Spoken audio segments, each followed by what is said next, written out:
Place à présent à la lecture des journaux parus aujourd'hui à Kinshasa, capitale de la République démocratique du Congo. Bienvenue à tous, mesdames, messieurs. Bonsoir, sommet du climat à New York, la carte de la RDC, titre en manchette le potentiel. Le journal écrit à l'initiative du secrétaire général des Nations Unies, Ban Ki-moon, les dirigeants du monde se sont donné rendez-vous ce mardi 23 septembre à New York pour débattre de réchauffement climatique qui passe pour une menace permanente à l'échelle planétaire. Joseph Kabila a l'occasion de faire le marketing de l'important potentiel forestier de la RDC, présenté à juste titre d'ailleurs comme les seconds poumons du monde après le Brésil. Une carte à abattre coûte que coûte. Contrairement à la dernière conférence sur les climats organisée à Copenhague, Danemark, en 2009, les Nations Unies veulent cette fois-ci éviter un nouvel échec à New York. L'ONU espère créer une vraie synergie à l'échelle planétaire pour sauver le monde qui court droit vers un péril. D'ores et déjà, Ban Ki-moon a prévenu ses invités. Il est urgent d'agir plus, nous attendons plus, nous le paierons en vie humaine et en argent perdu. Avec son massif forestier, renchérit le journal. Deuxième mondial, après celui de l'Amazonie, Brésil, la RDC qui est représentée à New York par son président Joseph Kabila Kabange a bien évidemment une carte à jouer. C'est dire que la RDC a bien de bonnes raisons d'exiger des compensations financières en contrepartie de sa manne forestière. L'exemple du Brésil faisant école grâce à la forêt amazonienne, Brasilia engage déjà des milliards US par an en termes des puits de carbone.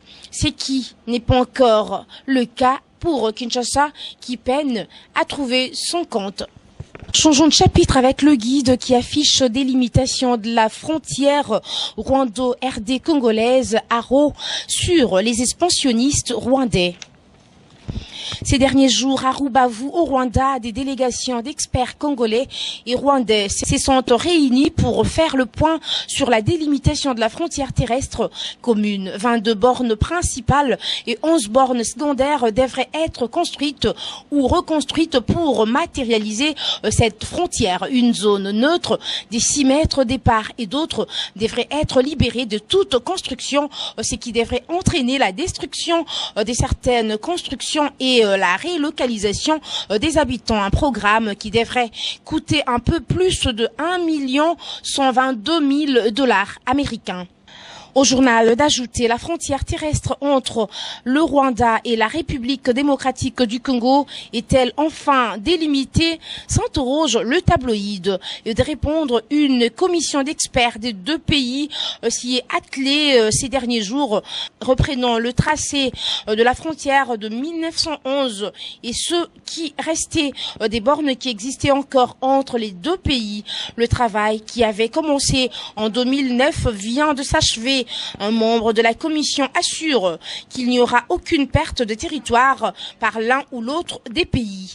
Le rapport de la commission signé par les experts rwandais et congolais sera examiné lors d'une grande réunion au Rwanda qui devrait se tenir à partir du 15 septembre. Mais la presse pro-gouvernementale rwandaise n'a pas attendu cette réunion pour crier victoire, affirmant que les lieux dits de la petite barrière près de Goma étaient sur le sol rwandais, des mêmes que les collines disputées qui ont été le théâtre des affrontements de juin dernier entre les deux pays. Une grande partie de la frontière congolaise se trouve sur le sol rwandais, tirerait même certains sites internet.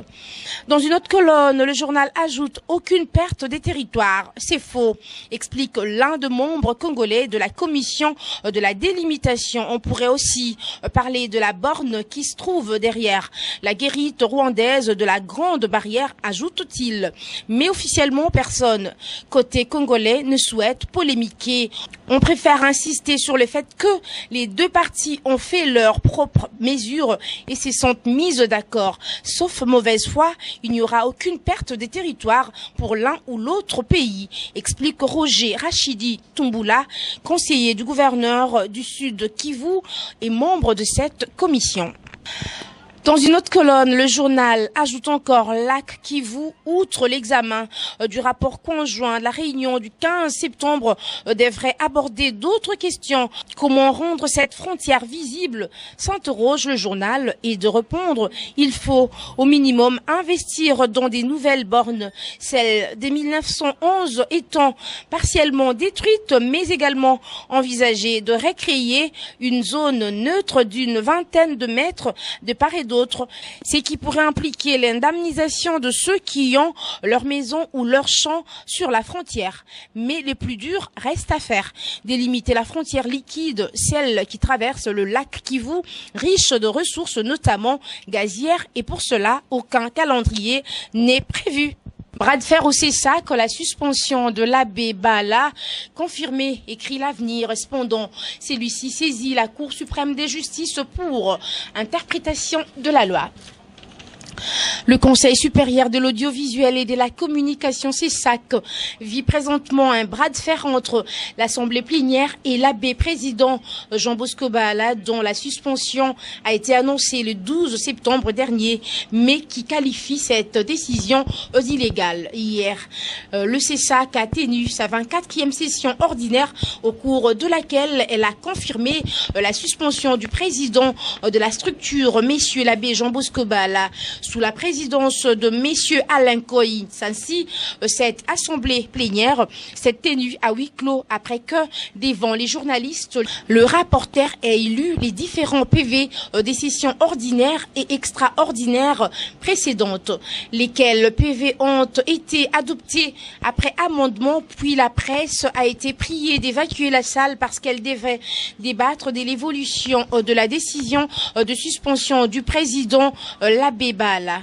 Après plus d'1h30 des séances, le rapporteur Chantal Kanimbo a fait à la presse le compte-rendu des délibérations. Selon elle, l'Assemblée plénière a entendu le rapport de la commission ad hoc composée de 3 hauts conseillers que sont messieurs Eale Ikabe, Ekambo Douassenge et Mayela Kinkela.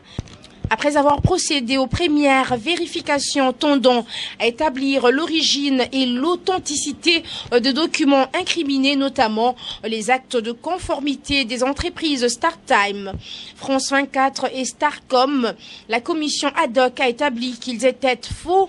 Par conséquent, l'Assemblée plénière confirme la suspension de l'abbé président Jean Bosco Bala de toutes ses fonctions du président du CESAC, prise le vendredi 12 septembre.